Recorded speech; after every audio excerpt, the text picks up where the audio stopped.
Welcome to the Go Green team training. Today is Tuesday, March 25th, and we're here with Leroy Coffman, the founder and creator of SolarFax. So excited to have you on, Leroy, and share this software. I think it's going to be a game changer for solar professionals who want to provide the most accurate modeling available to give our homeowners the best solutions. Anything else you want to say, Leroy? Go ahead and take it away. Awesome. Thank you so much. Thank you everybody for your time. So SolarFax, we're trying to position this as a slightly different approach to engaging your customer and starting the process. What's traditionally been the approach is you ask for their power bill, right, or a couple of their power bills to get an idea of what their recent consumption has been, and then you use that to craft a proposal. And what we're suggesting is that rather than just rushing into the proposal and relying only on the power bill, you take a minute to acquire their smart meter data. This has become very easy to acquire. It's not very expensive. And the insights that it gives you are so much greater and richer than what you can get from studying a pile of power bills. By having access to their hourly consumption, you can see how they consume energy at different times of year, different times of the day.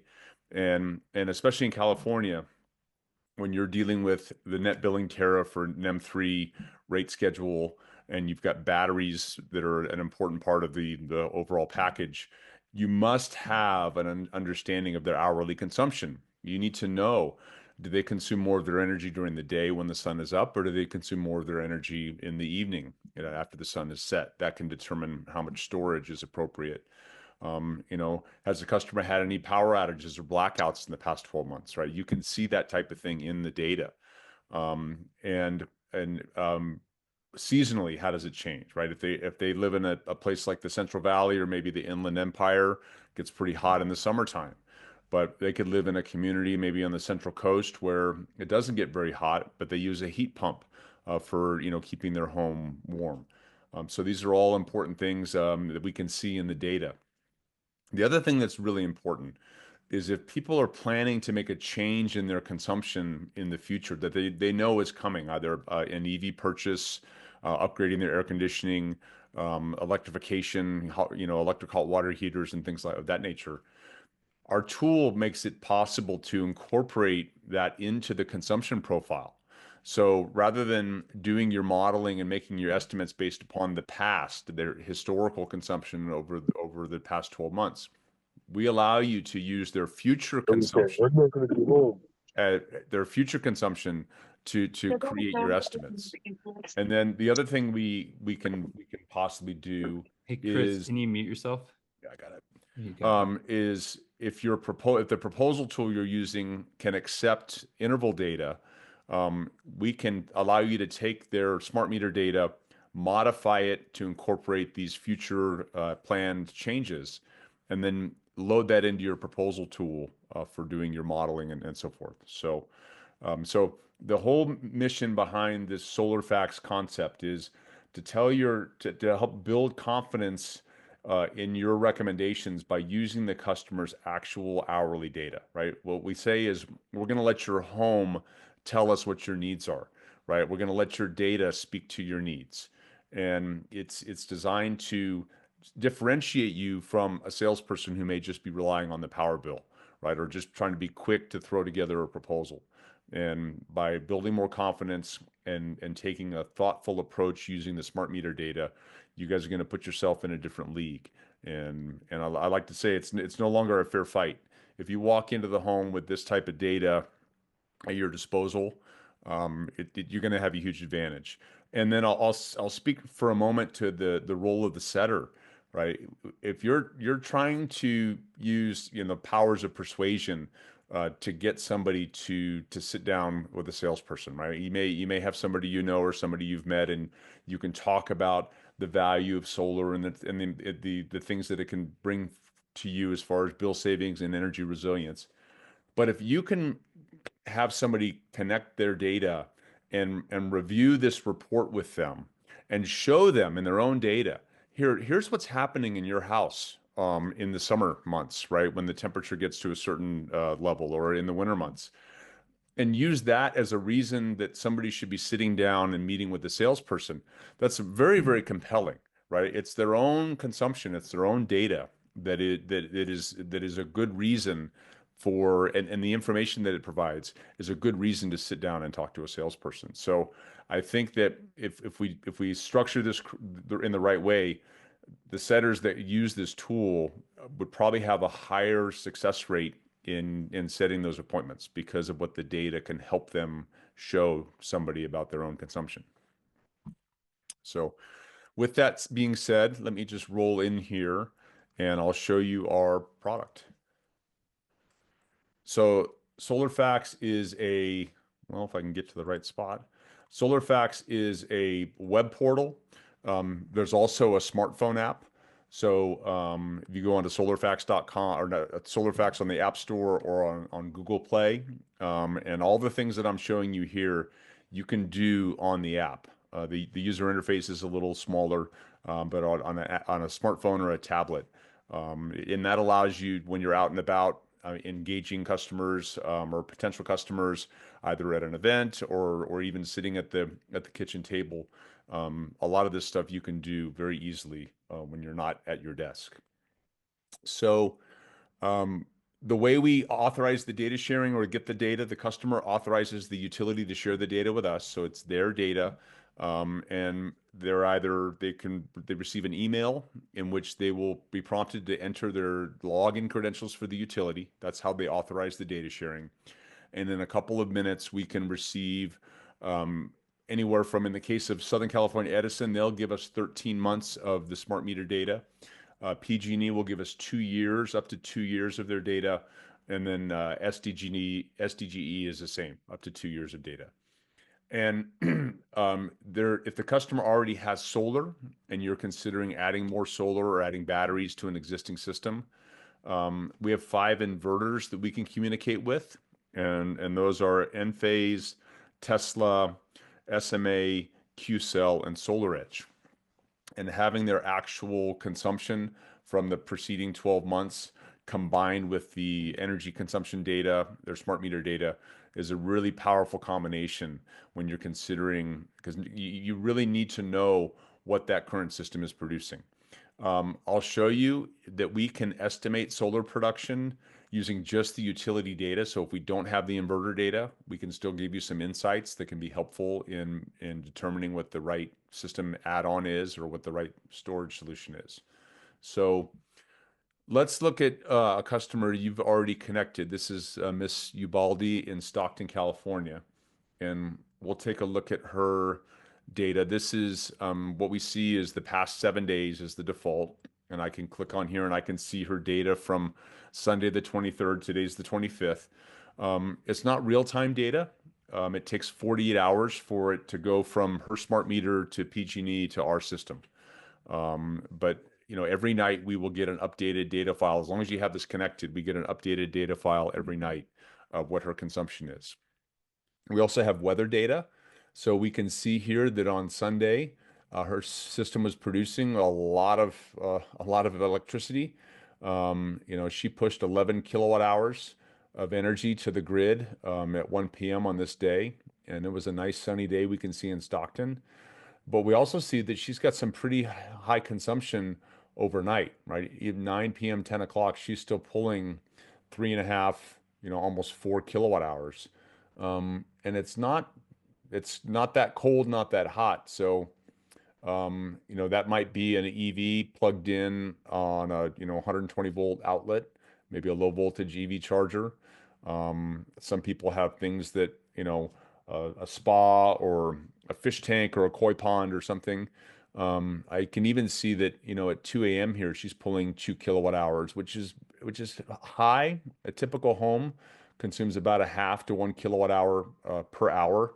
And we can tell, when we look at, 3 o'clock in the morning, most people are asleep. They're not doing laundry. They're not doing the dishes. And we can also take a look at multiple days. I can take a look at multiple days in a row and start to see what is happening on a daily basis. So let's go back here to February, and what we're trying to do is identify patterns and trends that they may not even know about their own consumption, right? So this is a 3-day period, 72-hour period, and we can see that she really doesn't get below 2 kilowatt hours, right? So that tells us that this house is probably consuming 2 kilowatt hours 24 hours a day, right? That's quite a bit of energy to be consuming. Um, and here we can see, 7 p.m., 8 o'clock at night. So this is a heavy user of electricity. I can also look at an entire month by the hour, and so we can start to see here, okay, is the solar producing every day? Because sometimes people have a high bill, and it's not a consumption problem, it's a production problem. But when we look at this and we don't see these green bars, which is energy getting pushed to PG&E, that can indicate a potential production issue. But it seems like her solar's working. But we can also look at here and see how many times did they get over 4, 5, 6 kilowatt hours in an hour? And I can look here and see, well, we have a couple hours where she got over 8 kilowatt hours. And this exercise that I'm going through is just is something you can do before you meet with the customer, and just try to get a sense of how are they consuming energy, and what does a typical day look like. And what I like to say is we can help you ask better questions, right? Like here are some days, this is in December, where nothing got pushed to PG&E. Now, granted, we're right here at the shortest day of the year, so I would guess that her system has an orientation that she's consuming everything that she's producing. And if we roll back in here, back into the October, August, September, right, we can start to see that she's got some pretty heavy consumption. Um, so this is something you can take a minute to do. We can also compare to the previous year because PG&E gives us 2 years of data, although we weren't able to go back that far on this one. So what I'm showing you is a first step, right? This is somebody that, okay, we haven't met with them yet, or we're trying to help them understand what their consumption is. We give you different lenses, right? That's why we have a magnifying glass in the SolarFax logo. Is what I like to say is we give you a lens that can provide insights that you can't get from just staring at the power bill. And then the first thing you're going to do after you get the data is you want to run a scenario report. And I'm going to give you an example before we look at Esther's data. I'm going to take a look at somebody who doesn't have solar yet, and I'll show you the insights that we can gain just from looking at this data.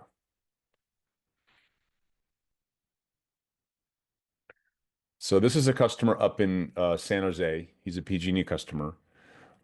Doesn't yet have solar, and we are receiving the data from PG&E. And let me turn something on for you here. Turn that on.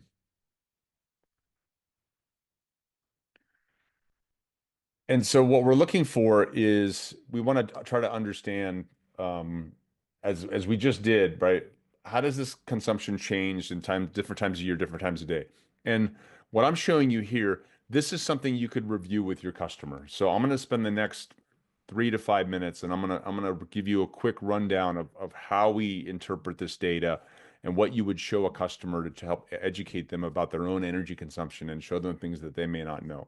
So we have a thumbnail of the house, right, with the satellite imagery. We can get a look at the roof, see if there's solar already on the roof, where may it be located, is there any shading, and what kind of opportunities do we have for placing solar on the roof. We can see their total consumption over the past 12 months, and then we summarize it. So this would be the same thing you would get if somebody gave you their bills, right? You can see what their total consumption is by the month. We can also look at this by the day, and that does for us is I can blow this up, and now I'm looking at an entire year of consumption by the day. And we can see that this customer averages about 30, 25, 30 kilowatt hours a day. But we can also see that when we get up into the summer months, it almost triples on some days, which is pretty heavy. And we may want to investigate as to understand, well, what's going on. And if I go and look at one of these days, this is the 3rd of July, and it was over 100 degrees in San Jose that day. And this customer is pulling 7 kWh every hour, which is almost the equivalent of charging an electric vehicle. And that may be an electric vehicle, but it's most likely air conditioning. And being able to point this out to your customer and explain to them that, you may be able to buy less solar if you made a couple simple changes to your home, maybe adding some insulation, or have you considered upgrading your air conditioner? You don't want to just throw a bunch of solar production at a consumption problem or an inefficient home. Now, there are some salespeople that don't have access to these insights and don't have the opportunity to have this conversation. But this is a great way to build trust and confidence when the customer sees you as somebody who's trying to save them money, help them save money on their energy bills, not just sell them a solar system. And that's what this data allows you to do. Once we've taken a look at it by the day and by the month, we can break it down by the season, and we can show you, okay, we summarize all 4 seasons. And what I'm doing is this is a 24-hour period, and I'm taking every hour during a typical day in the summer, and I'm showing what is our consumption at different times of the day. And then we try to summarize the on peak. And so what we're trying to show is, well, if we want to save somebody money on their electricity, getting them through the on peak period is going to be extremely valuable and important. We also want to understand, do they consume more of their energy during the daytime when the sun is up, or do they consume more of their energy in the evening when the sun is down? And then how does that differ as we roll through the seasons? And what we can see here is summer is clearly the highest consumption period for this customer. So if we focus on summer, that's going to go a long way towards getting us to their goals of bill savings. And if they want energy resiliency, we can also see, well, what is the overnight consumption? Because if we want to have enough battery power to get us through the overnight in the event of an outage, we can see what that looks like and how it changes through different seasons. The other thing we do is we can recommend, what's your primary battery solution, Jonathan, that most of Um, your team is? Mostly Tesla Powerwall 3. All right, we can set this for any battery that you're choosing, that you're promoting. So we can put in the storage capacity and the continuous discharge rate, and if there is any minimum reserve. And so what we're going to be able to do is show, okay, if we add a certain amount of storage, how much solar should we pair that with? And then what is going to be the impact in 2 cases? One is either covering our on-peak consumption, right? You should do no less than try to cover the on-peak. And the other is maximizing grid independence. And what we do is we take this consumption profile and we start identifying, okay, once we started adding some solar, how much storage do we need to get through on peak? And for this customer, we can show that, one power wall would be enough to get them through a typical summer day during on peak. And if they wanted to maximize grid independence, which is on peak plus overnight, well, we need 2 power walls to cover that scenario. The other thing we do that's very important is we determine how much solar energy is needed to be able to recharge that battery every day. After meeting your daytime consumption needs, whatever's left over, before we were adding batteries, this is what you would sell to the grid. But now in the net billing tariff world, we want to avoid selling that because of the value. We don't get fair value for it from the utility. So what we show is, with a given system size, how much energy for charging do we have, which is what's left after meeting our daytime needs. And in this case, this customer, if we wanted to do it, cover our on peak, we need a little over 7,200 kilowatt hours per year, or about a 4.8 kilowatt system.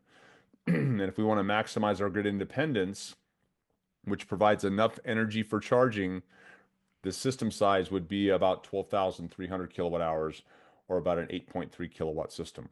So what we do for you is, with one click, we can run these series of graphs for any system that we have data, any home, any property we have the data in the system for. And we frame it, because you don't want any less than you need to get through the on peak, and you don't need any more, meaning solar and storage, than that's going to give you grid independence or getting you through the on peak plus the overnight. So we're able to help you that say somewhere between 1 and 2 power walls and somewhere between a 4.8 and an 8.3 kilowatt system is what this customer is going to need. Now, the next question you're going to ask is, well, are you going to make any changes in the future? And we allow you to modify this consumption in two ways. One is you can just add consumption if they know, hey, I want a little cushion for the future, or I know I'm going to be working from home or put in a pool or some of these other lifestyle changes. We can add that. And now we've modified that annual consumption profile to include this additional consumption. And then if they know they're going to purchase an electric vehicle, we can ask them, well, how many miles per week are you planning to drive? And we can then add that consumption to their annual total. And the math we do is we use an average, and for every 100 miles of range, you're going to add about 34 kilowatt hours of consumption to the home, and that's every vehicle is a little bit different, but that's a good average amongst the vehicles that are on the market today. And we also apply that consumption at a sensible time. We assume they're going to charge in the middle of the night, and not when they get home from work. So now what we've done is and now the recommendations have been altered as well to account for this additional consumption. So rather than using their historical consumption for this recommendation, we're using their future consumption to help us identify what the right system size and the right storage capacity is. And we also allow you to export this new hourly consumption profile if you're using a tool that allows you to upload a CSV of consumption for doing your design and so forth. Real quick to interject, this is awesome, Leroy. I didn't even know that you had the ability to add in EV consumption or additional consumption there. So typically, what I'm recommending to most of my sellers right now is for every Tesla Powerwall 3, you want roughly 7,000 kilowatt hours of production. So like in this scenario, you can see obviously with two batteries, it's only going to offset about 75% of the consumption.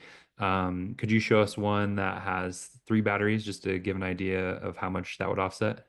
Yeah, yeah. So what's great about our tool is so this is the thing you can review with your customer, right? This is our simple, quick, automatic recommendation.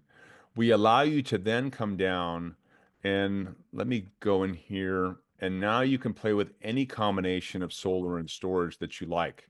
So let's say we want to add enough solar to offset that new consumption, that 19,864, and I've got one, two, or three power walls. I can now show you, and you can actually play with any combination of batteries and solar. You can, if you want to oversize the system by a little bit, you can do 120% of their consumption, or if you want to do a smaller undersizing, right, 80 or 90%, and then we can show one, two, or three power walls. So what we're doing here is I've got, a full offset of that new consumption profile. I'm showing the three battery options. Because we have the current rate schedule, we're accurately estimating their current annual and monthly bill. And then once we've moved over to the net billing tariff, I can now show that your bill is going to come down to, and we have all the avoided cost calculator rates and the current net billing tariff. In fact, let me make sure I should have selected the e-elect rate schedule, which I have. And then I show the bill savings, right? So we can show this customer can save about $690 a month. That's with one Powerwall. If we go with a second Powerwall, your savings now goes from 690 to 788, or your annual bill, your savings goes up by about $1,200, right? Adding that second battery.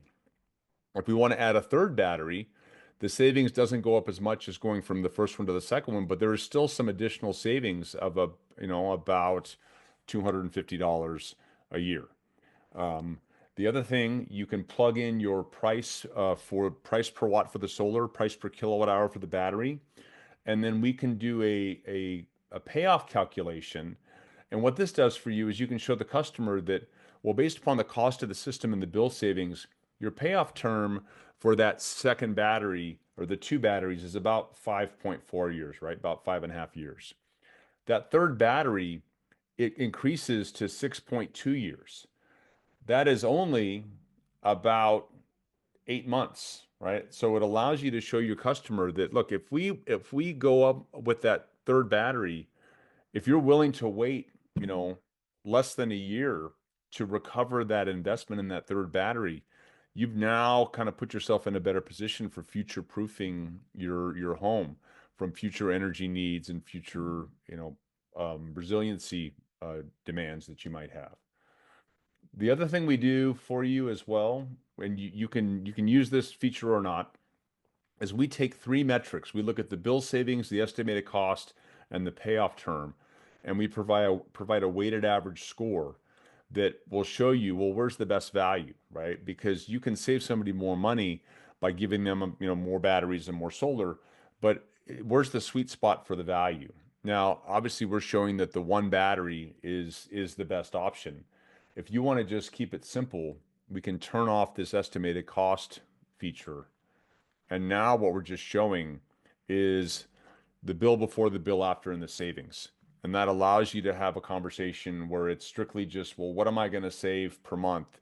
And you can help just demonstrate the incremental value, right? Of, from, just adding one battery alone is going to save you, with the solar, $8,200 a year, right?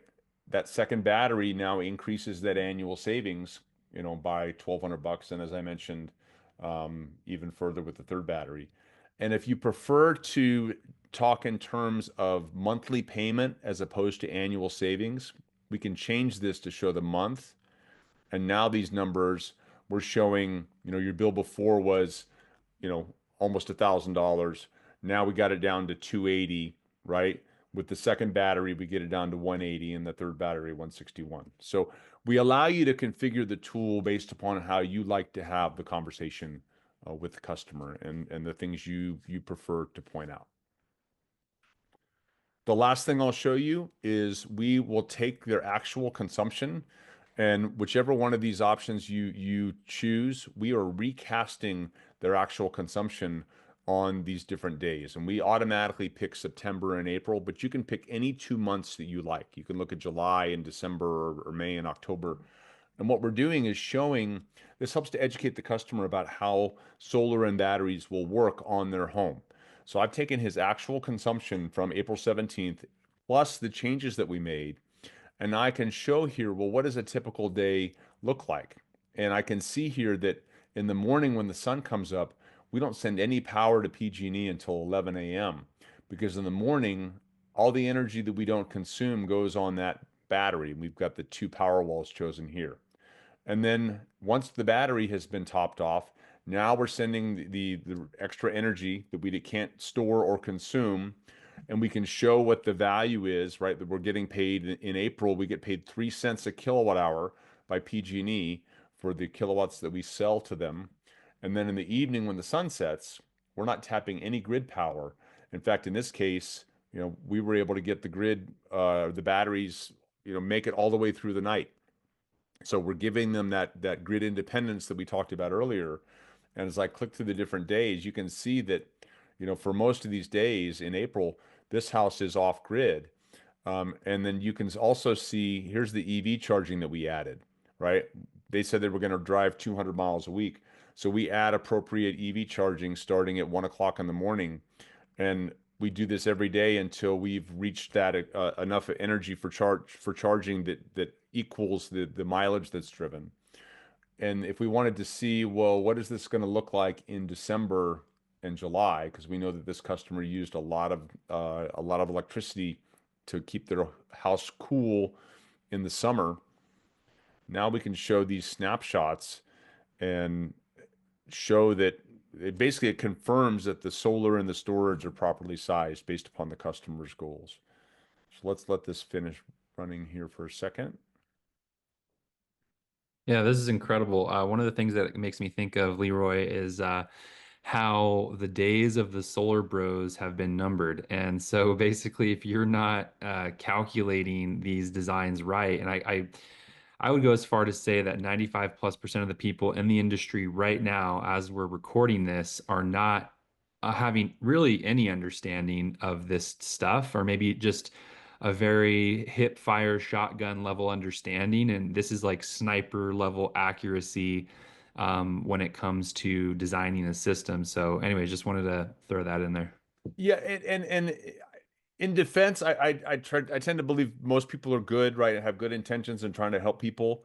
They haven't had access to a tool like this, and they were trained to use the power bill, and they were trained to be quick, and they were trained, and so what I feel like we're doing is we're bringing out a new tool that was never offered to them, that that is going to make it easy for every salesperson to do this right.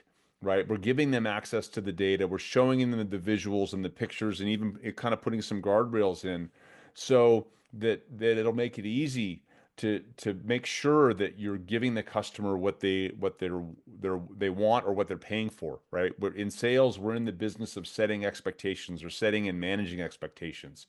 And that's what this does, is help you set the expectations. And one last thing. So now here we are in July.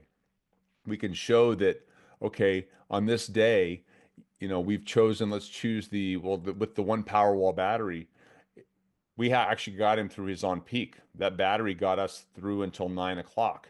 And if we look at the different days here, well, on this day, we got him through till 8 o'clock. So, and here's our EV charging that we've added. And if we add that second Powerwall battery, right, now we can see, well, on this day, we actually got him almost all the way through the night, right? We got him down until 5 a.m.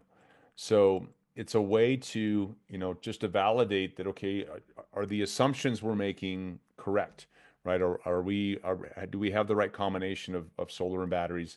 And then showing what the corresponding, benefits are from a bill savings standpoint. So, and then this report can be printed, right? So if you wanted to take this with you on your appointment, or turn it into, tuck it into your proposal, or email it to the customer, right? We're basically creating a simple, one-page summary. You can see our layout here. What we have the Google Sunroof API.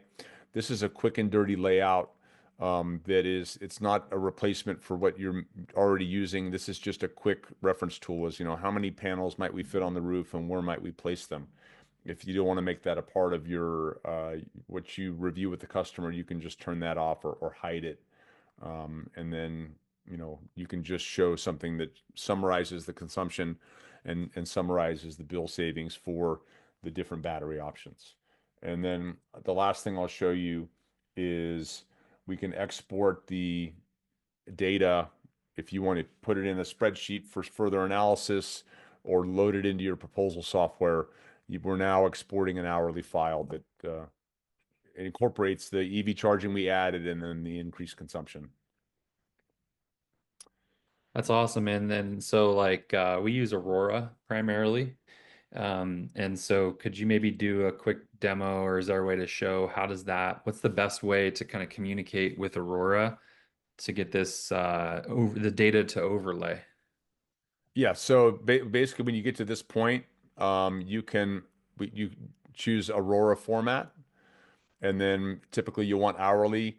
If we receive the data in 15-minute intervals, you can export it in 15-minute intervals. Sometimes we do get 15-minute data from PG&E, but you just choose hourly and hit export, and then that will generate a CSV that is in the right format, and then you load it into Aurora, and now you can do all the things you do in Aurora utilizing this modified consumption profile that we created. Got it. Yeah, that's awesome. And then one more thing, just to kind of go back to the very beginning, because some of the Chris and Jeff that are on, both of them do more of the setting, and so they're setting, yeah, the expectation of, hey, we're collecting a bill, but really we want to get that interval data for you. Hmm. So like for instance, Jeff, who's on right now, he's up in PG&E land. And as you know, one of the biggest pain in the butts is that PG&E doesn't provide that Edison graph of the past 12 months. So you really are kind of in the dark about their 12 months of data unless you pull this kind of data or get 12 months worth of bills, Hmm. which is a pain in the butt. And I was watching the video before this call that you have that PG&E has for that guest login feature which is Hmm. pretty sweet. And if you could just kind of touch on that or highlight that, how that would work for PG&E, that would be helpful. Absolutely. So yeah, but PG&E has a magical process where all you need is the 11-digit account number and the phone number associated with their account. So let's say, Jonathan, we were going to connect your account. I can go into the data analyzer and we see we have no connection, and I can do view utility, connect, and then select the provider. And then it takes us to the guest access page. This is where you enter the account number and phone number. In fact, if we could do this right now, it takes about 2 minutes to get the data, and you can do this on behalf of your customer. So if your customer texts you a picture of the front page of their bill, and it shows the account number that's at the upper right-hand corner of on page one, and you know what the phone number is associated with their PG&E account, you can take care of this for them. They will get an email from PG&E notifying them that they're now sharing their data with Solar Data Pros. So it's always a good idea to let your customer know that you're doing this. But there's nothing that they need to do other than give you those two pieces of info, and it takes a couple minutes. Awesome. And then they get the email and then they basically just hit accept and then it shares permissions pretty They don't immediately. even have to hit accept. It is literally just a courtesy notification letting them know that you're pulling the data for them. It's this is a fully allowed, fully sanctioned process. It's not a hack. This is something that PG&E does to make it easy for people to share their data with companies like us, people like us, or people like you, right? Using our tool. It's I wish but I joke that I have very few compliments for PG&E, but this is something they do really well. Right. Yeah, that's what they're Um, the only one that does that, right? I don't know anybody else I who does that. if yeah, I wish every utility did it this way because it's really a game changer. It's there's nothing the homeowner has to do. And it's easy for the salesperson, and all you get is the data. It doesn't give you the bill, right? And I think that's one of the reasons they allow this guest access. They're basically just giving you uh, every hour for 2 years of their kilowatt hours of consumption. And if they have solar, we can see how much energy they push to the grid versus pulled. But so it's not like there's no personal information. But they also, I'll tell you what they do is they do give us the rate schedule, which is really powerful because that can be valuable in, modeling, right? You don't need the bill. If we go back to the scenario report and we go back and look at Esther again, who she authorized the data using I think you did it using this tool. We know that she's on ETOUD, right? That they tell us the rate schedule when we get the data, and you can even validate, right, what that rate schedule looks like. Um, Here's the other thing we're doing. We estimate her solar production.